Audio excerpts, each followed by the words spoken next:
Hello friends, মাই মম রেসিপিতে আপনাদের সকলকে জানাই সুস্বাগত। আজ আমি আপনাদের বানিয়ে দেখাবো সেমইয়ের একটি স্পেশাল রেসিপি, শির খুরমা। রেসিপিটি বানানো যেমনই সহজ আর খেতেও হয় দারুণ সুস্বাদু। রেসিপিটি একবার বানিয়ে খেলে বারবার বানিয়ে খেতে ইচ্ছে করবে, এতটাই সুস্বাদু হয় এই রেসিপিটি। তাহলে চলুন দেখে নেওয়া যাক কীভাবে তৈরি করতে হয় দারুণ সুস্বাদু রেসিপি শির খুরমা। প্রথমে চুলায় আমি একটি হাঁড়ি বসিয়ে নিয়েছি। এবার এই হাঁড়ির মধ্যে দিয়ে দেব দুধ। এখন একে একে সমস্ত দুধের প্যাকেটগুলো আমি হাঁড়ির মধ্যে ঢেলে নেব।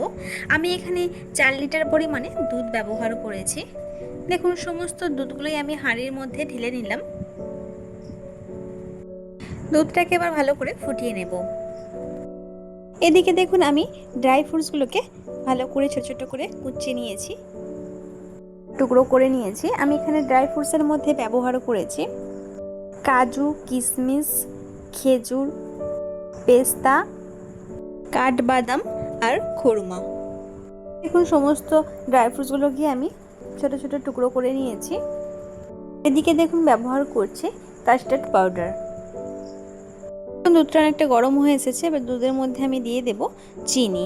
দেখুন আমি একে একে এখানে 4 বাটি পরিমাণে চিনি ব্যবহার করেছি। একটা মিডিয়াম বাটির 4 বাটি পরিমাণে চিনি ব্যবহার করলাম। এটা যেহেতু 4 লিটার দুধের আমি ব্যবহার করছি। এবার দুধের মধ্যে দিয়ে দেব এলাচ। আমি এখানে 4-5টা থেতো করে নেওয়া এলাচ ব্যবহার করলাম। দেখুন এলাচগুলোকে খুব ভালো করে থেতো করে নিয়েছি এবং থেতো করে নেওয়ার সমস্ত এলাচগুলো আমি দিয়ে দিলাম। দিয়ে এবার ভালো করে ফুটিয়ে নেব। এবার দেব 5-6টা গোটা তেজপাতা। এবার দুধটাকে ভালো করে ফুটিয়ে নেব। দুধটা ফুটিয়ে নেওয়ার আগে একটি পাত্রের মধ্যে একটু দুধ আমি তুলে নেব।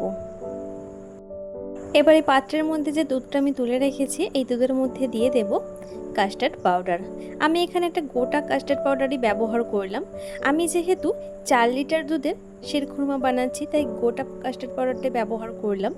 আপনারা আপনাদের পরিমাণ মতো ব্যবহার করবেন।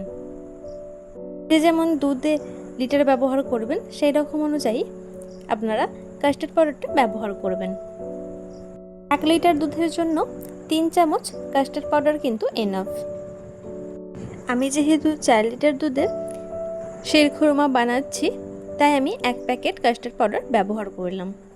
কাস্টার্ড পাউডারটাকে এবার খুব ভালো করে মিক্সড করে নেব। দেখুন দুধটা খুব ভালোভাবে ফুটে উঠেছে। এবার আমি অপর সাইডে চুলায় আমি একটি ফ্রাই প্যান বসিয়ে নিলাম। এবার এই ফ্রাই প্যানের মধ্যে দিয়ে দেব পরিমাণ মতো ঘি। দেখুন আমি এখানে পরিমাণ মতো ঘি দিয়ে নিলাম। ঘিটাকে আমি হালকা একটু গরম করে নেব।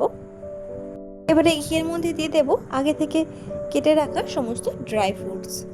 দেখুন সমস্ত ড্রাই ফ্রুটসই আমি দিয়ে দিলাম। দিয়ে এবার হালকা আঁচেতে বা মিডিয়াম ফ্লেমে একটু নাড়াচাড়া করে ভেজে নেব।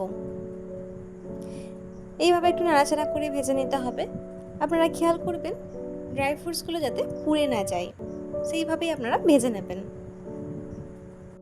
ড্রাই ফ্রুটসগুলো খুব সুন্দরভাবে ভাজা কমপ্লিট হয়ে গিয়েছে, সুন্দর একটা সুগন্ধি বেরিয়ে এসেছে। এবার আমি দুধের মধ্যে ভেজে নেওয়া ড্রাই ফ্রুটসগুলো দিয়ে দেব।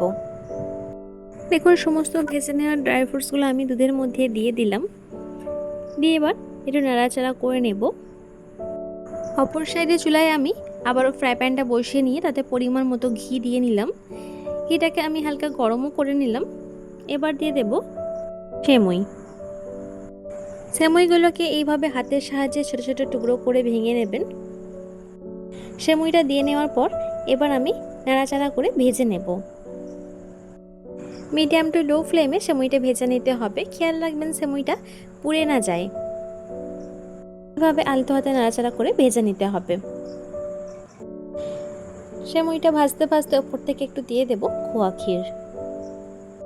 খোয়া ক্ষীরটা দিয়ে নেওয়ার পর আবারও খুব ভালো করে নাড়াচাড়া করে ভেজে নেব।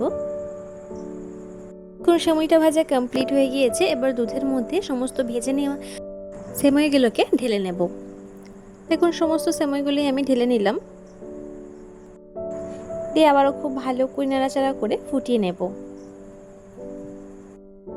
দেখুন সেমাইটা অনেকটাই ফুটে উঠেছে। এবার দিয়ে দেব খোয়া ক্ষীর।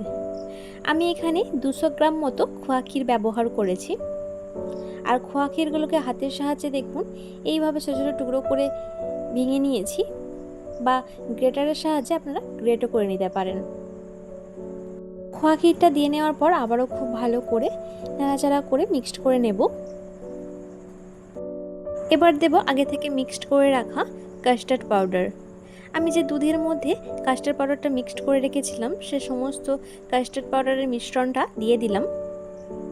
দিয়ে আবার খুব ভালো করে মিক্সড করে নিতে হবে। দেখুন এইভাবে খুব ভালো করে মিক্সড করে নেব। 20 মিনিট পর ফেরত এলাম। দেখুন খুব ভালোভাবে ফুটে উঠেছে আর দেখুন অনেকটাই ঘন হয়ে এসেছে, আর শিরখুরমা বানানো পুরো কমপ্লিট হয়ে গিয়েছে। এবার আমি লাস্টে ব্যবহার করব 2টো থেতো করে নেওয়া এলাচ। দেখুন এলাচটা দিয়ে নেওয়ার পর একটু নাড়াচাড়া করে নেব। নাড়াচাড়া করে নেওয়ার পর এবার আমি গ্যাসের ফ্লেমটা অফ করে দেব। এবার আমি ঠান্ডা করে নেওয়ার পর ফ্রিজের মধ্যে 1 ঘন্টা মতো রেখে তারপর আমি পরিবেশন করে নেব। দেখলেন তো কত সহজভাবে বানিয়ে ফেললাম স্পেশাল শিরখুরমা। আমার আজকের এই শিরখুরমা রেসিপিটি আপনাদের কাছে কেমন লাগলো সেটি আমাকে কমেন্টের মাধ্যমে অবশ্যই জানাবেন। যদি ভালো লেগে থাকে তাহলে আপনারাও বাড়িতে ঠিক এইরকমভাবে বানিয়ে নিতে পারেন। আশা করছি আমাদের সকলের খেতে ভীষণ ভালো লাগে। যদি ভালো লেগে থাকে তাহলে ছোট্ট একটি লাইক এবং প্রচুর প্রচুর শেয়ার করে দেবেন। আজকের মতো তবে আমি আপনাদের কাছ থেকে বিদায় নিলাম। কাল আবারও দেখা হচ্ছে নতুন কোনো এক রেসিপির সঙ্গে।